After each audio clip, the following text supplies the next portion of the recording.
যুবক, তোমাদের জান্ডা কিন্তু হাসান হুসাইনের হাতে থাকবে, মজা অন্যরকম। মা বোনদের জান্ডা ফাতেমা রাদিয়াল্লাহু তাআলা আনহার হাতে থাকবে। আমাদের বয়স্কদের জান্ডা আবু বকর আর ওমর রাদিয়াল্লাহু তাআলা আনহুমার হাতে থাকবে।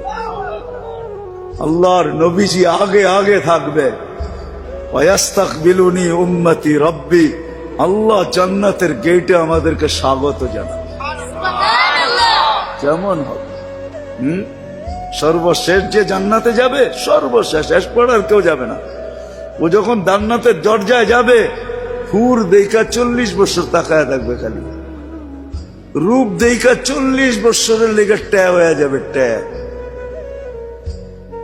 40 বছর পরে হুর ওর গালের ভিতরে চিমটি কাইটা বলবে, খালি দেখবি, আর কিছু কাহিনী নাই, আর কত দেখবি তুই আমারে, চল ভিতরে।